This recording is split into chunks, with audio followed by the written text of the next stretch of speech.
Ladies and gentlemen, boys and girls, welcome back to the channel. I hope you're all having a dandy, fantastic day today because we're going to make it even better by talking about the do not draft rookies for the 2020 fantasy football season. And this is always, as always, based on average draft position. Let me make myself clear right now. Do not get into the comments. Do not get into my mentions and be like, oh, you would never take DeAndre Swift. No, this is based on average draft position. It's all about overvalued and undervalued players. I'm not in the business of reaching on people who don't need to be reached on in their first year as a rookie. And let me tell you what, rookie fever in the summer is unimaginable. It's like a dream for so many people. It's unreal. It's not even fathomable how high people are on rookies, especially in a year where there's a pandemic. I get it. Last year's wide receiver class was fantastic. The running back classes as of late at the top ends have been pretty good and pretty nice. We got the Devin Singletary year, the Josh Jacobs year last season. I get it. Everybody likes the new things, the new toys coming into the league. I am guilty of it myself. But with the draft being so overhyped this year because it was the only thing on TV, and with no other news outside of criminal stuff happening for NFL players in the news, it seems like every single day at this point, and then Gronk coming out of retirement, there's been pretty much no news. So everybody is just writing articles, salivating, media, everything about these rookies and what their roles are going to be. And honestly, some of them deserve it, but most of them are getting overhyped like they usually do. And just remember, most rookies don't succeed in their first year. And if they do, it's usually like Miles Sanders in the final 8 games or the final half or final quarter of the season. And if you're only really going to be that lead dog for maybe 4 to 8 weeks in your offense, you're not going to hit these mid-20s and ADPs all that often, especially when there's 6 or 8 of these rookies and everybody thinks they're now going to be top 30 or top 35 running backs. It's just not going to happen, at least in year one. So I do want to make myself clear by saying that before we get into it, because I already know based on some of the other do not draft videos that people say, how would you never draft this guy? It does not mean I do not like them. I'm telling you, based on where they're currently going, you were spending a draft capital pick way too high at that point, maybe even 2 rounds too high at that point. Maybe if it changes as the summer goes on, we're obviously going to do our risers and fallers and ADP videos, 1 or 2 series of those as the summer goes on, but this is just based on ADP, average draft position. You're going to see a lot of free things down below in the description. Get into the Discord. We're talking NFL, we're talking fantasy sports, fantasy football in there. There's going to be free rookie rankings as well as a way to sign up for the draft guide if you want to be on the email list for things that come out the newsletter about that. So all that is down below. And while you're here, big old subscribe button just popped up. Please do smash that subscribe button and hit the notification bell. Like button if you indeed wish as well. If you can do that for me, fellas, I really do appreciate it. It helps me reach more people. It's likely how I reached you. This channel is growing in the off season. It's only going to spike if we can continue to get this community support. So thank you so much. Smash that subscribe button and ring that good old bell. So buckle up, take your shoes off, relax, get yourself a beverage. This next 20 to 30 minute window is for yourself. Escape from your reality, whatever you have to do. Enjoy yourself. Do what you got to do. If you want to multitask, that's fine. But take the knowledge, absorb it into your brain, take your notebook out, write it down, whatever you have to do. This time right now is for you. Let's get it. We're going to start it off with the former UGA, Georgia running back, DeAndre Swift, who was taken by the Detroit Lions in the 2nd round, pick 3. Many people's big board #1 running back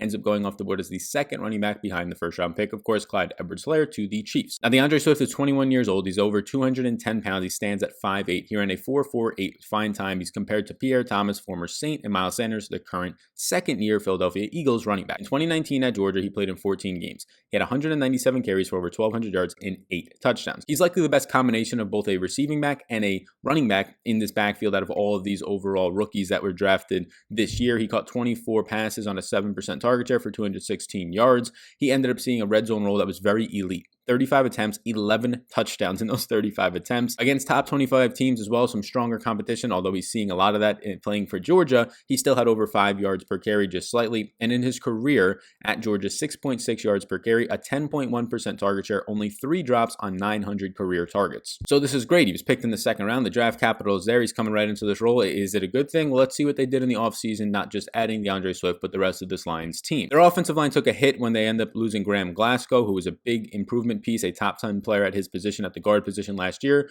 They ended up signing tackle Vate, which was a big deal for them on the offensive line. They signed a bunch of veterans on the defense, which was a lot of bad deals in my opinion. And then on offense, not much, just signing depth piece wide receivers and Geronimo Allison, who likely pushes Danny Amendola for some slot work, and then Jeremy Davis, a former Bear. So not much on offense done in free agency. They really didn't lose any big names outside of Graham Glasgow. They lost a tight end who's been there for a few years in Logan Thomas, athletic blocking tight end. They lost JD McKissick, which they don't really care too much about since they have a lot of running backs. backs. But then in the NFL draft is where they really got a good amount of other pieces outside of DeAndre Swift. They got a couple of guards in the 3rd and 4th round. They got another running back, Jason Huntley, who's a pass catcher and makes it like 5 running backs on this depth chart right now. And apparently they want to use them all, which we'll get into. But not much done in the offseason on the offensive side of the ball, besides a couple of offensive line pieces and DeAndre Swift. It was a lot of defensive work and losing big defensive players and then signing worse replacements for more money. The Detroit Lions are just a group of donkeys, run by a bunch of donkeys. If you already know, you know that I think Matt Patricia is an absolute donkey. But the backfield competition here, there's a lot. And this is the reason that he's a do not draft. Look, and I should preface this all by saying that DeAndre Swift is currently going as RB21 at the pick 411.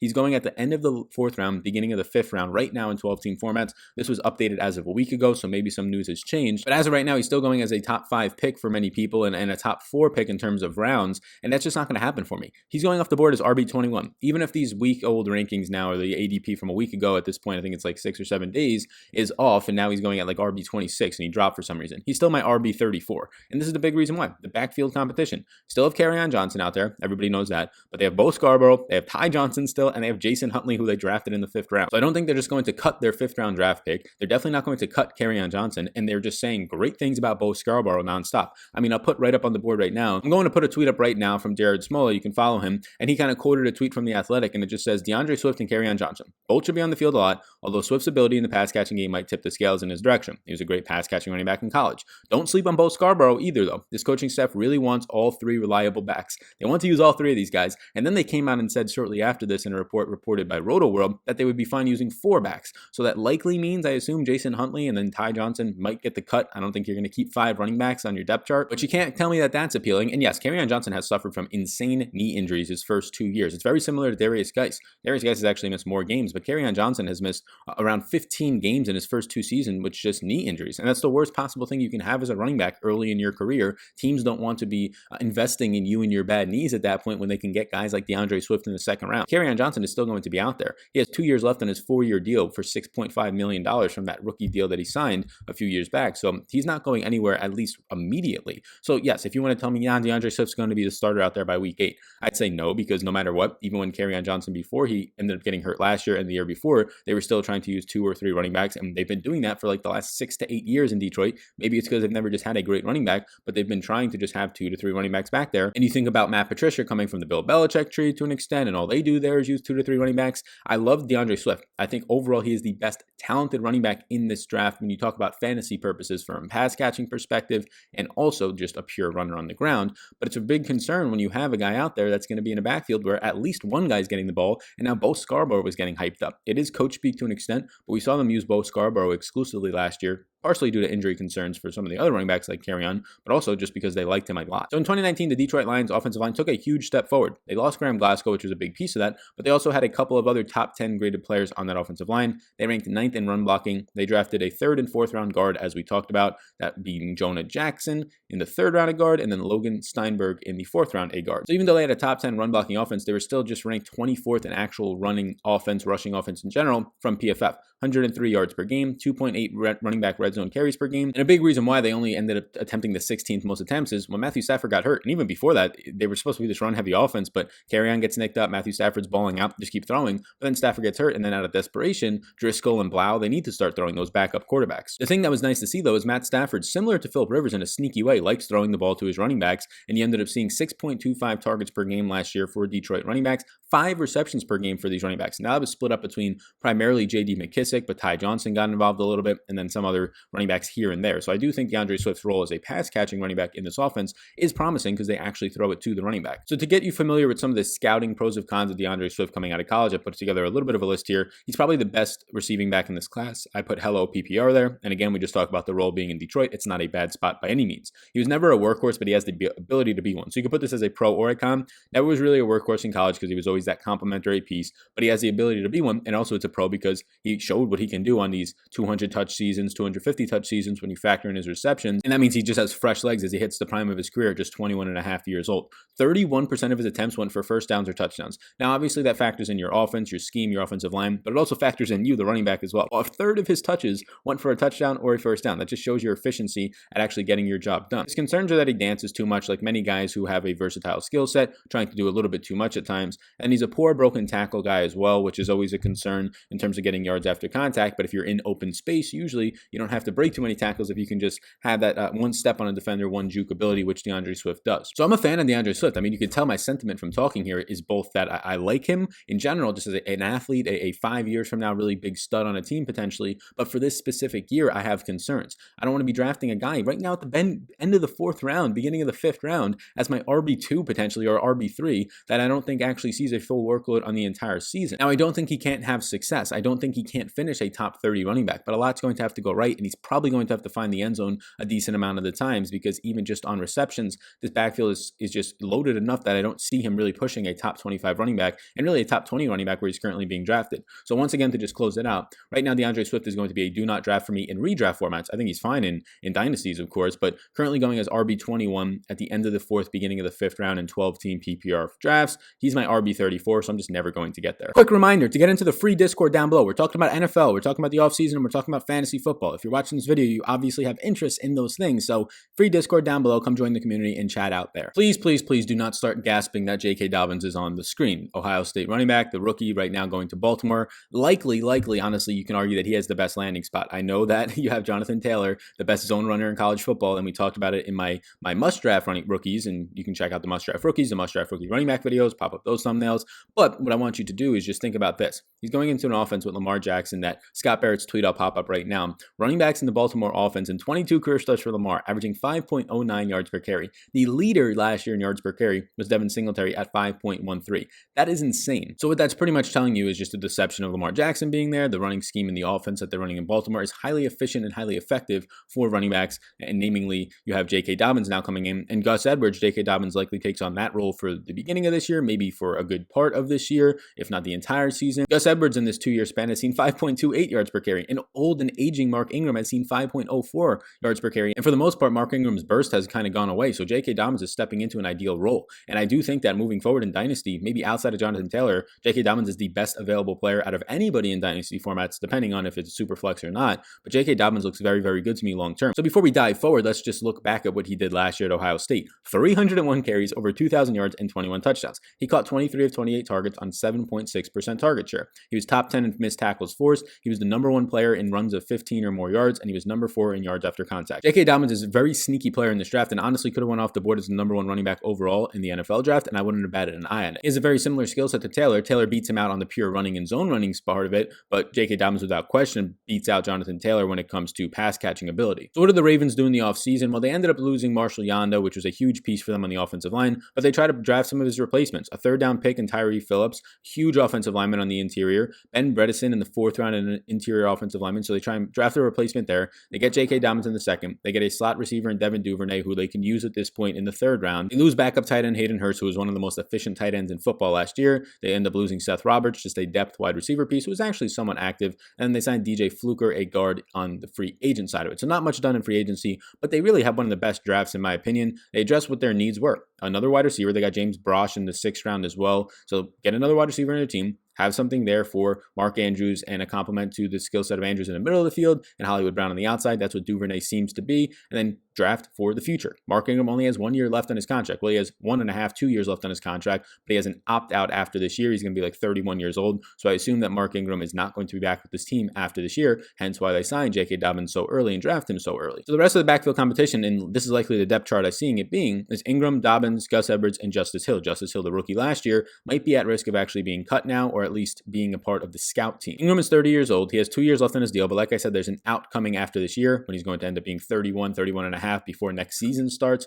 after this one. So he's owed about $9 million these last 2 years. I'd be very surprised if he ended up getting cut at this point. Just a veteran. He's a huge personality in that locker room without question, and he's due a lot of money. So I think the opt will actually be optioned after this year, and he'll be out of there, but I do think that he's going to be getting paid his money for this season. In 2019, Mark Ingram was insanely efficient. The man played less than 50% of the snaps, barely, 49.8, and still went over 1,000 yards. He ended up seeing 13.4 carries per game and still went over 1,000 yards. That's how much this team ran. #1 rushing offense last year. He had 201 carries, 15 touchdowns. 15 touchdowns. I mean, touchdown regression is probably coming his way, but this offense just sets up so nicely for goal line red zone backs, and he ended up catching 26 balls on 30 targets. So a very sneaky pass catching role as well. Those 15 touchdowns are both from the receiving game and the rushing game. Gus Edwards is only due $750,000 this year, and then none of that is going to be guaranteed. So I likely think that Gus Edwards takes on the running back 3 role in the pecking order based on J.K. Dobbins being there in his overall draft capital. But Edwards last year as the RB2 ended up seeing 34% of the snaps, 8.3 carries per game, which is a good chunk for a backup running back, and 24 red zone carries.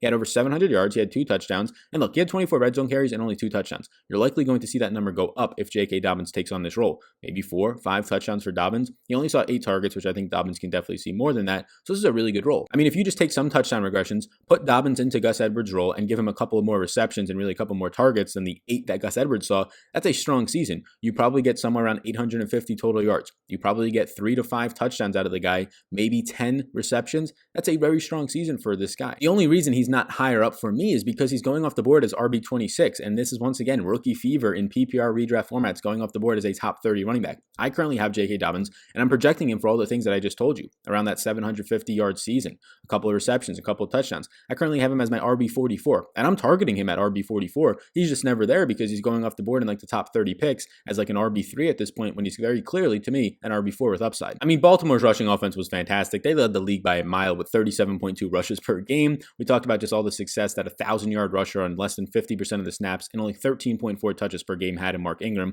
but he also saw the 8th most red zone attempts at 46, and then you factor in the 24 that Gus Edwards saw, not even touching on Lamar Jackson's red zone attempts. These 2 running backs alone that I'm seeing 70 rushing attempts. Mark Ingram finished top 10 in fantasy points per game at the running back position, 10th overall, as a 30-year-old running back who had no burst left in him and really no jump cut ability. That's insane. Their offensive line was elite. It was a number 3 run blocking unit last year. Ronnie Stanley is an elite offensive tackle. He only allowed 6 pressures on Lamar Jackson in the pass blocking game. And then they obviously lost Marshall Yanda, but they're trying to attempt to fix that by drafting Tyree Phillips in the 3rd round mainly, but then also Ben Bresidin, unless Tyree Phillips is not the guy that they think he is. So pros and cons for J.K. Dobbins. It was really hard for me to find cons. We'll start there. Was not a great player after the catch in college. That's pretty much all that I can take away from that.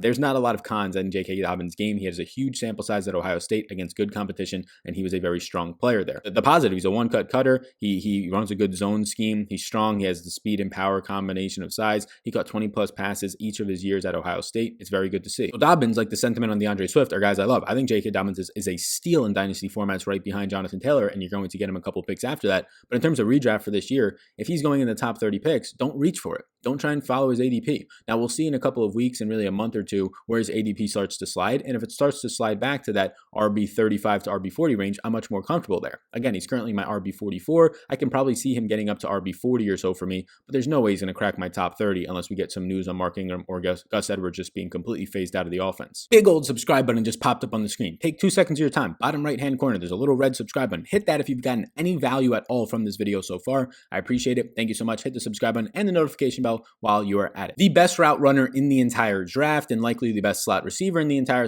draft, coming out of Alabama, where he played with Tua, where he played with a bunch of guys, Jerry Jeudy is a do not draft for me, and let me tell you why. Sal, everybody's freaking out. These are all big names. DeAndre Swift, oh, I remember him in the draft. Oh my God, I remember everybody talking about J.K. Dobbins and Jerry Jeudy. Everybody was talking about him. Yes, there's a difference between the pre-draft perspectives and then after draft with ADPs for these rookies. Again, there's no offseason. Rookies usually take half a season to start to break out. Just look at any of the rookies from last year. Deebo Samuel breaks out the second half of the season, right? It was just Terry McLaurin and DK Metcalf who showed some early signs of success, and then even they hit some slower patches and lower patches. It's not going to be something that often happens, especially for a slot wide receiver like Jerry Jeudy coming into now a loaded and stacked offense with a pandemic happening that's not allowing him to get that connection. Rookie wide receivers need their camp and training camps and OTAs and preseason much more than running backs do. Running backs rely a lot more on just their instincts and their pure athleticism, whereas you can't do that if you're a rookie wide receiver. You need to have a connection with your offense in terms of your quarterback. So Jerry Jeudy in 2019 last year, after being picked in the first round at pick 15 by the Denver Broncos, 21 years old, last year he ended up seeing 77 receptions, over 1,100 yards and 10 touchdowns on 108 targets. It was a 25.1% target share, 15.3 yards per reception. He was a beast last year. He played 54% of his snaps out of the slot. He saw 22 deep targets, and he saw 59.3% of his actual targets out of the slot. So he's very much so primarily a slot wide receiver. Now he's currently going at the 9.03, the beginning of the 9th round in 12-team redrafts. That's just way too high for me.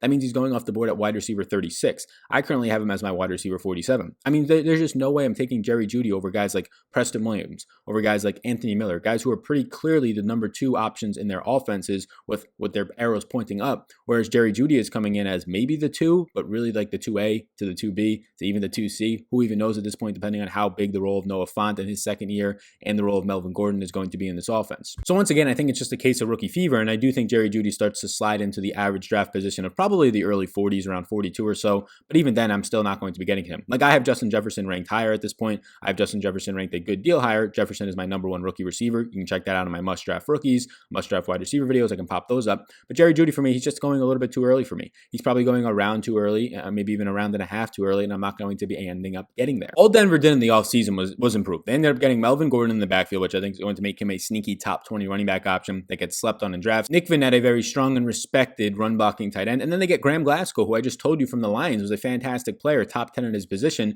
And then they add him. And he was like a very sleeper pick. Nobody really talked about Graham Glasgow, and they still don't, going to the Broncos, even though it's a huge upgrade for them. They didn't lose much. They lost center Connor McGarvin, and then they lost fullback Andy Janovich. But the NFL draft is where they made their justice. They went out and said, Drew Lock, we're going to surround you with as much talent as possible. We already gave you Cortland Sutton. We already gave you Noah Fant. You got Philip Lindsay. We ended up getting in free agency Melvin Gordon. We're going to get you as much as you can in this draft. First 2 picks, Jerry Jeudy, bam. KJ Hamler out of Penn State, second round. Very, very similar to Jerry Jeudy in terms of both of them are extremely fast. Both of them play a lot out of the slot and are just absolute magicians when the ball is in their hand. Then they end up getting a center. Then they get Albert O, another fast tight end in the 4th round, another interior offensive lineman, and then they get a 7th round wide receiver. They just went after the offense and said, Drew Lock, this is what we're doing for you. And that's all fun and dandy. And right now you can see me putting up all the offensive skill players from Jeff Radcliffe at PFF, his tweet back on April 25th. Look at this. I mean, not outside of just the starters. You now have Philip Lindsay as your backup, a pass catching option. You have Albert O, who's a fast pass catching option, although a tight end probably doesn't break through or have much success this year because Noah Fant's there,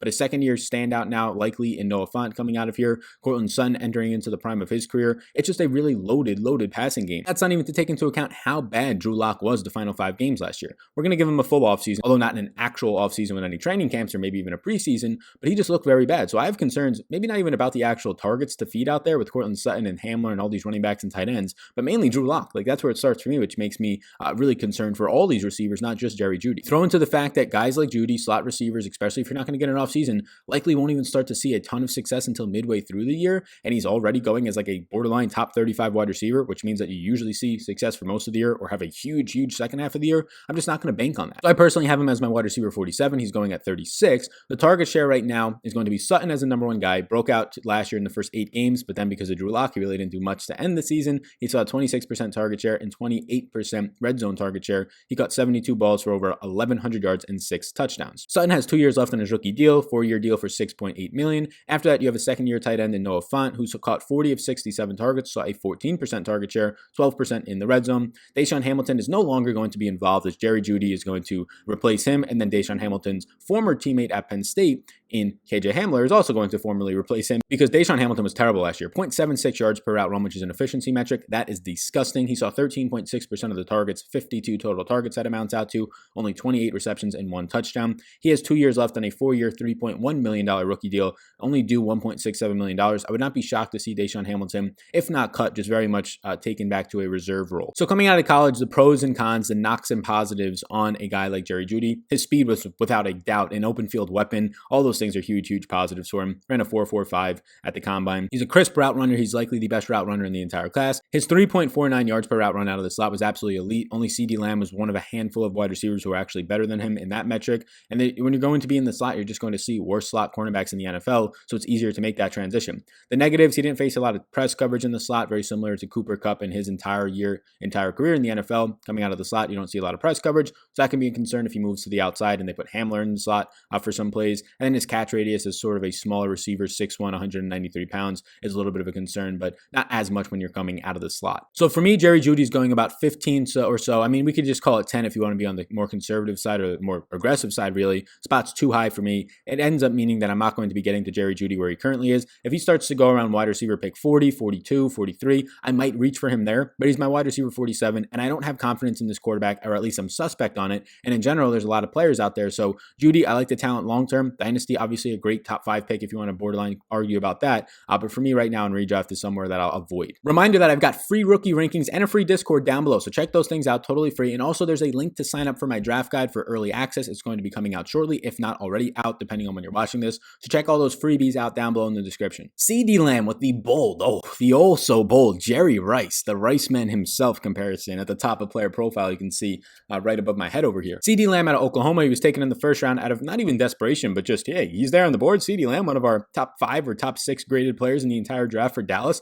Mike McCarthy, Jerry Jones, pull that big old trigger on your yacht, Jerry. Round 1, pick 17 out of Oklahoma. He was there for 3 years. He's 21 years old. He ran at 4.5, and like I said, he's comped to Jerry Rice and DeAndre Hopkins. So what kind of expectations does this guy have? Insanely high. In 2019, he caught 62 passes for over 1,300 yards and 14 touchdowns on 94 targets. It was a 24.7% target share. That is very, very good. He saw 26.4% of his snaps out of the slot. He led the entire nation in yards per route run out of the slot. 39.8% of his targets came from the slot. He saw 22 deep targets, which means 20 or more yards. Listen to how insane that this next stat is. As a true freshman, kid just off the streets, barely 18 years old, 46 receptions, 807 yards, and 7 touchdowns as a true freshman. His final 2 years in college, 3.42 yards per route run, one of the best in the nation. So he's coming into this Dallas offense that has a ton of targets up for the taking. I mean, Matt Jajeski, as we featured in the must draft rookies, some of his tweets, because they're very, very informative. Follow him on Twitter at Matt_Jajeski. You can see it on the screen. The #1 rookie wide receiver coming in after days 1 and 2 in the draft, and really just in general, with the most vacated targets. What does that mean? It means players who saw targets last year that are no longer there, is CeeDee Lamb. 7 more than Denzel Mims, who is in second. CeeDee Lamb with 190. 82 targets on the table from Jason Witten. You have 79 targets on the table from Randall Cobb. Again, most of those coming out of the slot, especially Cobb's. And now CeeDee Lamb is going to step into an offense that just needs to have these vacated targets filled. With his stature, with his round 1 draft capital, he's likely going to have a decent role in this offense. So I'm speaking very highly of him, and I love the guy, and I hope that he does fall as the season goes on, but I have him as my wide receiver 50 right now, and I've even bumped him up. Like, I've tried to bump him up. He was my wide receiver 54 after projections. I bumped him up a little bit, but there's just so many guys ahead of him that aren't wide receiver 3s on their team. They're wide receiver 2s, like Christian Kirks of the world, like John Browns of the world. It's really hard for me to put CeeDee Lamb ahead of those guys when those guys for 700, 800 yard seasons are almost a borderline lock or very close to it. And CeeDee Lamb's 700 to 800 yard season is likely his higher upper tier of his average and ceiling unless somebody gets hurt. And I'm not projecting for Amari or Gallup to get hurt, because that's not what you're supposed to do for projections and rankings. So Lamb's going as the wide receiver 37 off the board at the pick 9.06, 9th round midway through in 12-team drafts. He's my wide receiver 53. I'm just never going to get there when I'm 16 ranks behind. So in the offseason, Dallas pretty much extended like everybody. They lost Travis Fredericks to retirement. They got Andy Dalton as a backup QB, Blake Bell as a backup tight end to Blake Jarwin. Blake Bell is the former Chiefs tight end, very similar. They drafted him in a lot of comps to Travis Kelce while he was there. They lost Randall Cobb and Jason Witten. In the draft, they had a really good draft. They probably had the best draft outside of CeeDee Lamb, outside of getting Diggs, a cornerback that they needed, who was likely a first-round talent in the second round. They got a huge upgrade at center because of the fact that now they're at a depth center piece with no Travis Fredericks and Tyler Badayes. So it was a very good offseason in general for this Cowboys team. They capped it off by getting Andy Dalton as a backup. We'll see what they do with Dak's contract. The target competition for CeeDee Lamb is going to be difficult. You had Amari Cooper last year catching 79 balls for almost 1,200 yards and 8 touchdowns on a 20.7% share. You had Michael Gallup going over 1,100 yards. Very sneaky. Both of these guys did that on a 21.7% share in just 14 games. So CeeDee Lamb is stepping into this offense as the wide receiver 3 without question. I see people just overreacting. CeeDee Lamb's now the wide receiver 2. Gallup's wide receiver 3. No. Randall Cobb last year had over 700 yards. He had over 800 yards in this offense out of the slot, and he was very inefficient. Led the league in drops with Odell. They were co-leaders. So putting CeeDee Lamb into that role, I think there's a lot of upside. But you factor in once again that he's a rookie. No OTAs in the offseason. Even if CeeDee Lamb has 850 yards out of the slot, he's just taking on the Randall Cobb role. He's not doing any extra after that. So why is it going to impact Amari Cooper or Michael Gallup all that much? Short answer is that I don't think it is. Unless you expect CeeDee Lamb to go out here and go for 1,000+ yards, that's the only way it's really going to impact these guys, in my opinion. Throw him 800 yards out of the slot. It's not going to change all that much. Now, regression for Dak Prescott is likely due, and it's going to hit all these receivers. So he threw for 5,000 yards last year, Dak Prescott. Well, now maybe CeeDee Lamb regresses back to having a 650-yard season, 700-yard season. Those two 1,100-yard seasons for Amari and Gallup, maybe they both get somewhere around 900 to 1,000 yards. Whatever it might be, I don't think CeeDee Lamb is going to be coming in and just automatically making Amari a do not draft, automatically making Gallup a do not draft. If anything, I think it just hurts all three of them a little bit, but mainly CeeDee Lamb, because his expectations right now are that he's a 9th round pick at pick top 40 for wide receivers, when I have him as not even a top 50 wide receiver, barely at 53. CeeDee Lamb, love the talent once again. Again, I love the talent in all these guys. So before you get all your Twitter fingers angry and everything in the comment section, just remember, this is based on average draft position. I just hyped up all these guys pretty much for you, while also telling you to ease your expectations based on where they're going. The reason that they're going so high is there's no other news going out outside of how good these rookies are. That's all you heard for 3 months, was how good this draft class is for wide receivers. So hence Jerry Jeudy and CeeDee Lamb being on here is going to blow so many people's minds. The running backs, DeAndre Swift was a borderline #1 overall for a lot of people in terms of running back rankings for this draft. Lots of things are going to be in here that you're like, this guy's totally wrong. No.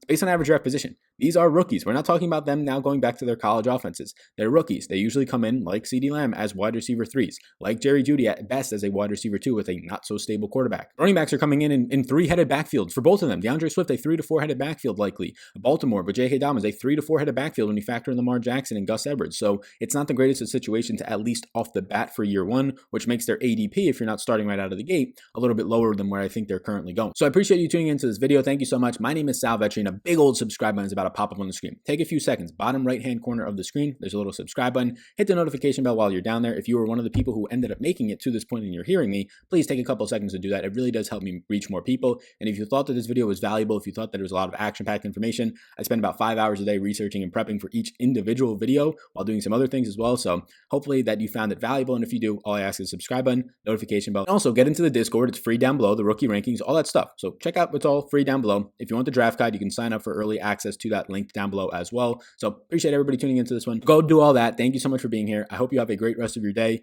Again, my name is Sal Vetri. Hit that subscribe button before you go. I will see you all in the next one. Stay safe out there, game.